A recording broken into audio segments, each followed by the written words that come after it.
National institute of English के subject verb agreement series के part 1 में जहां हमने आपको इसके इंट्रोडक्शन, टिप्स एंड ट्रिक्स और कुछ एक्स्ट्रा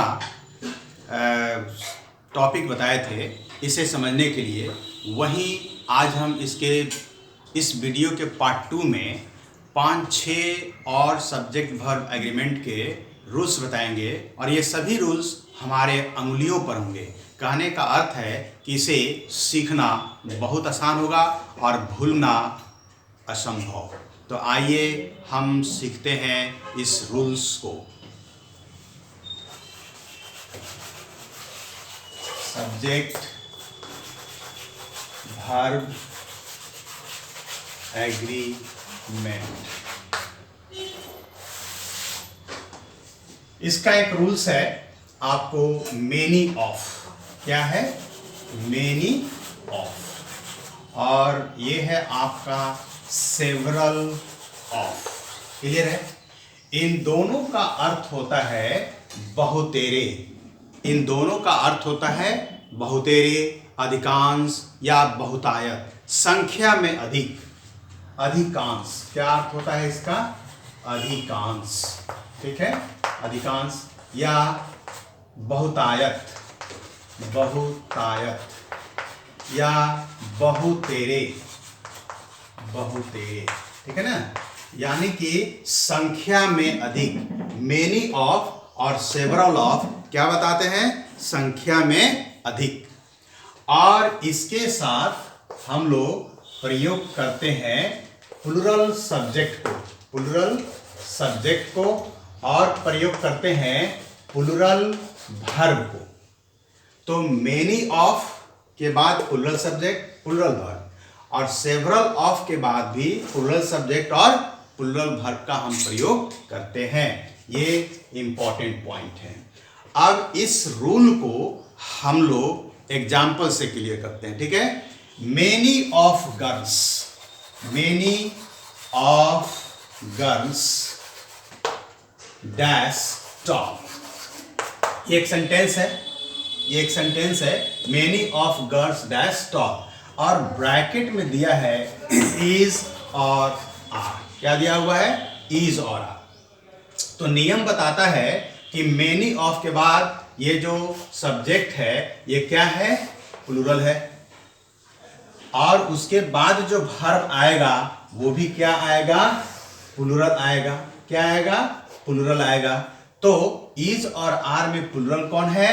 आर। या हम क्या भरेंगे? आर। तो many of girls are top, बहुतेरे लड़कियां होती हैं लंबी, या अधिकांश लड़कियां होती हैं लंबी। क्लियर है? उसी तरह से हम सेवरल ऑफ का भी प्रयोग देखेंगे। SEVERAL, several of people, several of people dash ill. आजकल कोविड-19 है, अधिकांश लोग बीमार हैं। अधिकांश लोग क्या हैं? बीमार हैं। तो हम यहाँ देख सकते हैं कि सेवरल ऑफ के बाद ये पीपुल जो है वह क्या है? प्लुरल सब्जेक्ट है। क्या है ये? Plural subject. और इसमें वाज और वर दोनों में से भरना है। क्लियर है? तो पीपुल जब हमारा सेवरल ऑफ के बाद जो है प्लुरल सब्जेक्ट है, तो इसके बाद निश्चित रूप से हमारा वर्ब भी क्या होगा? प्लुरल। जो नियम में यहाँ लिखा हुआ है, तो यहाँ हो गया आपका वर्ब। तो इस प्रकार से ये सेंटेंस सही हो गया कि सेवरल ऑफ पीपुल वर इल, बहुतेरे या अधिकांश लोग बीमार थे। तो इस प्रकार से ये फर्स्ट रूल जो है हमारा क्या हुआ? ये मेनी ऑफ, सेवरल ऑफ हमारे उंगलियों पर है, जिसका अर्थ होता है अधिकांश या बहुतेरे।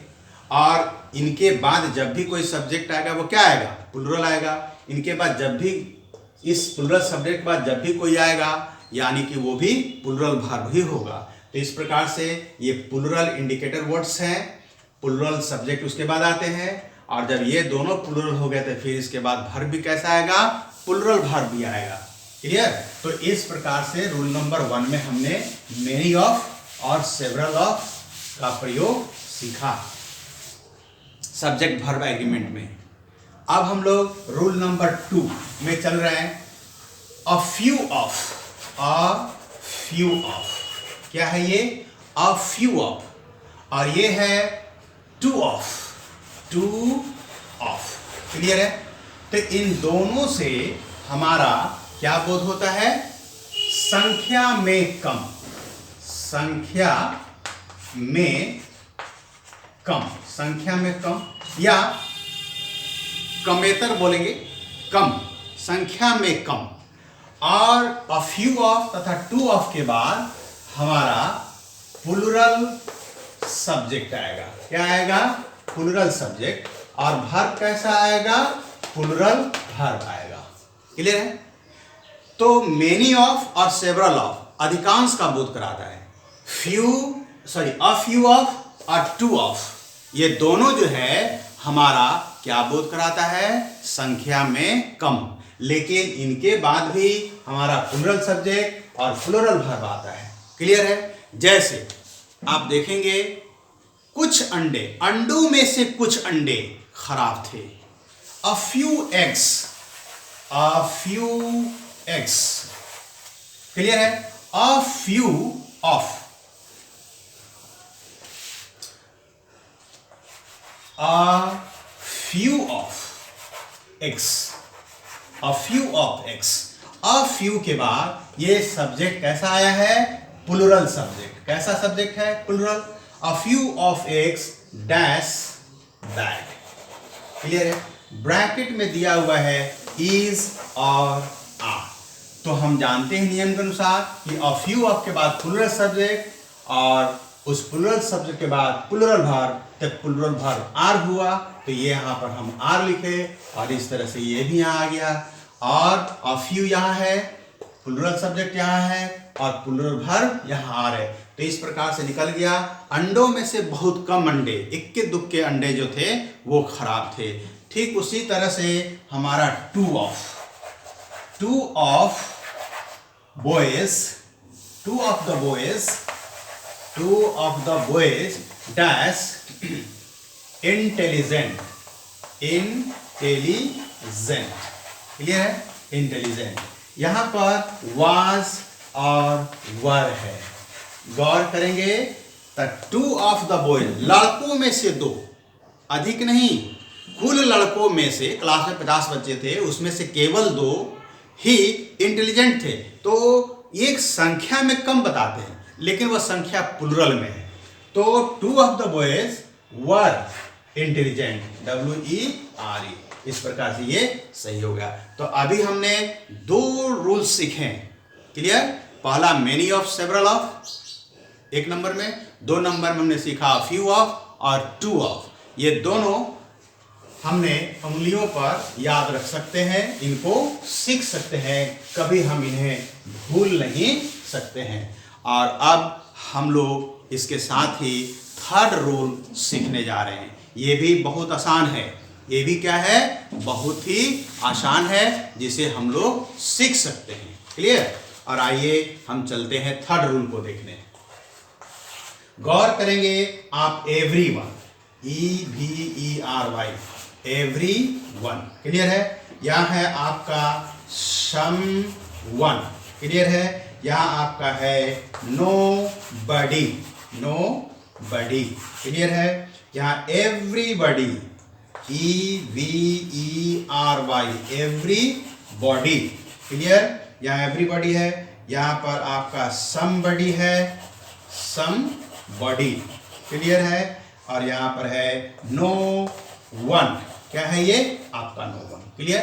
तो आप गौर करेंगे, एवरीवन प्रत्येक व्यक्ति, समवन कोई एक, नोबडी कोई नहीं, यानी एक भी नहीं, एवरीबॉडी प्रत्येक व्यक्ति, समबडी ये भी हुआ प्रत्येक में, और नो वन कोई नहीं। तो इस प्रकार से हमारे पास ये कुछ वर्ड्स मिले हैं और इन सभी वर्ड्स को ध्यान में रखना बहुत आसान है। और इनके बाद हम और इन सभी शब्दों के साथ हम क्या प्रयोग करते हैं? सिंगुलर वर्ब का प्रयोग करते हैं। सिंगुलर वर्ब का प्रयोग करते हैं। क्यों सिंगुलर वर्ब का प्रयोग करते हैं? क्योंकि ये एक का बोध कराते हैं। एक क्या चीज का बोध कराते हैं? एक व्यक्ति का बोध कराते हैं। एक व्यक्ति का बोध। इन सभी शब्दों से everyone, someone, nobody, everybody, somebody, no one, ये सभी जो वर्ड हैं कितने का बोध कराते हैं? एक व्यक्ति का बोध कराते हैं। इसलिए इनके साथ जब ये सब्जेक्ट के रूप में आए, जब ये सभी सब्जेक्ट हैं तो सिंगल है, और इसीलिए इनके साथ कैसा वर्ब प्रयोग किया गया? सिंगल। क्या प्रयोग किया गया है? सिंगल का प्रयोग, सिंगल वर्ब का प्रयोग किया गया है। जैसे देखेंगे, no one dash in the class. Clear है? ब्रैकेट में है वाज और वर। क्लियर है?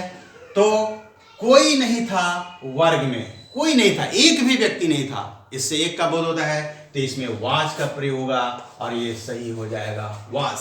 क्लियर है? जैसे एक और देखिए, everybody, EVERY, everybody dash there. तो यहाँ ब्रैकेट में इज है और यहाँ आर है, तो हम जानते हैं कि इज सिंगुलर है, तो प्रत्येक व्यक्ति है वहां, यहां पर इज हो गया। तो एवरीबडी, नो वन, ये सब सिंगुलर सब्जेक्ट है। क्या है ये? सिंगुलर सब्जेक्ट हैं। ये सभी सिंगुलर सब्जेक्ट हैं, इसीलिए इनके साथ ये सिंगुलर वर्ब का प्रयोग हुआ है। इसीलिए इज भी ये सिंगुलर वर्ब है और इनके साथ प्रयोग हुआ है। तो सदैव हमें याद रखने की चीज है, everyone, someone, nobody, everybody, somebody, no one, ये सब अगर हमारे अंग्रेजी वाक्य के सब्जेक्ट के रूप में आते हैं तो ये सदैव सिंगुलर सब्जेक्ट होते हैं, और इनके बाद हमेशा हम सिंगुलर वर्ब का ही प्रयोग करते हैं। तो यह नियम भी, रूल 3 भी हमारे उंगलियों पर है, और हमें इसे याद रखना बिल्कुल आसान है, हम इसे कभी भूल नहीं सकते हैं। तो आइए अब हम लोग सीखते हैं रूल नंबर 4। क्या सीखने जा रहे हैं? Rule number 4। तो आज इस वीडियो के रूल नंबर 4 में भी हम लोग बहुत ही आसान, जैसे हाफ ऑफ, क्या है ये? Half of, HALF, half of. Clear है? ये हाफ ऑफ एक डिटर्मिनर है, और इसके बाद हम प्लुरल नाउन का प्रयोग करते हैं या प्लुरल सब्जेक्ट का प्रयोग करते हैं, और प्लुरल वर्ब का प्रयोग करते हैं।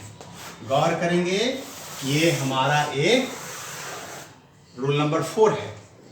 हाफ ऑफ के बाद अगर प्लुरल नाउन है या प्लुरल सब्जेक्ट है तो हम कैसा वर्ब का प्रयोग करेंगे? प्लुरल वर्ब का प्रयोग करेंगे। जैसे आप देखेंगे कि आधे लड़के जा चुके थे, आधे लड़के जो थे वो जा चुके थे। तो half of the students, half of the students. Clear है? Half of the students dash gone, और ब्रैकेट में है आपका हैज और हैड। और इस प्रकार से हम देखेंगे कि हाफ ऑफ के बाद हमारा ये स्टूडेंट जो है वह प्लुरल सब्जेक्ट है, और नियमानुसार हमारा क्या आना चाहिए? Plural verb. तो हैज और हैव में कौन सा प्लुरल है? हैव प्लुरल है। तो ये हम हैव का प्रयोग यहाँ करेंगे, और इस प्रकार से ये वाक्य हमारा क्या हो जाएगा? सही हो जाएगा। क्लियर? किस पुस्तकों में से आधी पुस्तक नहीं थी। Half of the books, half of the books dash new. Bracket में आपका हो जाएगा वाज और वर। क्या भरेंगे हम इसमें? वर भरेंगे। क्या भरेंगे इसमें हम? वर। क्यों भरेंगे वर? क्योंकि हाफ ऑफ के बाद बुक्स जो है वह हमारा प्लुरल सब्जेक्ट है, और इसीलिए प्लुरल सब्जेक्ट के बाद हमने क्या भर दिया? Plural verb. और इस तरह से वाक्य क्या हो गया? ये सही हो गया। तो हम इस रूल को भी अपने उंगलियों पर रख सकते हैं, हाफ ऑफ। और इसी के जैसा एक और रूल है, रूल नंबर 5, उसे याद रखना तो और आसान है। ये दोनों मिलकर हमें सहूलियत प्रदान करेंगे याद करने में, और हम इन्हें कभी भूल नहीं सकते हैं। तो आइए अब रूल नंबर ये 5 जो है वो क्या बताता है ये देखते हैं। तो रूल नंबर 5 हमें बताता है कि हाफ ऑफ के बाद अगर हम अनकाउंटेबल नाउन का प्रयोग करते हैं, अनकाउंटेबल नाउन का प्रयोग करते हैं, तो इसमें सिंगुलर वर्ब का प्रयोग किया जाएगा। तो अभी हमको ये भी जानकारी लगी कि हाफ ऑफ के बाद प्लूरल नाउन का भी प्रयोग कर सकते हैं, जिसका अर्थ होता है आधा संख्या में, और हाफ ऑफ के बाद हम अनकाउंटेबल नाउन का भी प्रयोग कर सकते हैं, उसका भी अर्थ होता है आधा, अनकाउंटेबल, और उसके साथ सिंगुलर वर्ब का प्रयोग करेंगे। नियम में बहुत पहले बताया गया है इसके इंट्रोडक्टरी क्लास में कि आपको अनकाउंटेबल नाउन सदैव मटेरियल नाउन होता है और एब्स्ट्रैक्ट नाउन होता है। क्लियर है? तो इस प्रकार से हम लोग अभी इसमें एग्जाम्पल देखने जा रहे हैं। Half of the milk dash white. यहां पर हम ब्रैकेट में इज और आर दिया हुआ है, भरेंगे। तो हाफ ऑफ के बाद ये मिल्क क्या है? ये मिल्क जो है अनकाउंटेबल नाउन है। तो अनकाउंटेबल नाउन है तो उसके बाद कैसा वर्ब होना चाहिए? हमारा नियम के अनुसार सिंगुलर होना चाहिए, और सिंगुलर कौन होगा? Is. Half of the milk is white.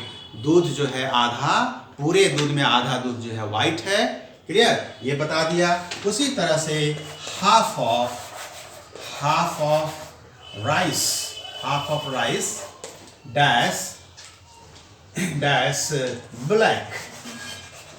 तो यहां पर हम देखेंगे आपको वाज और वर में क्या प्रयोग हुआ। चावल में से आधे चावल, हाफ ऑफ द राइस, चावल में से आधे चावल क्या थे? Black, was.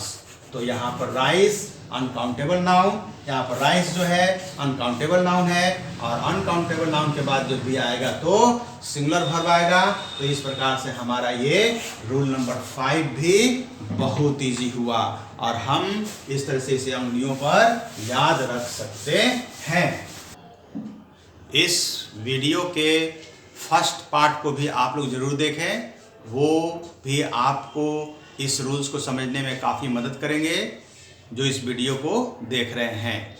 इसके साथ ही अगर वीडियो उपयोगी है आपके लिए तो आप इसे सब्सक्राइब, लाइक और शेयर करना न भूलें।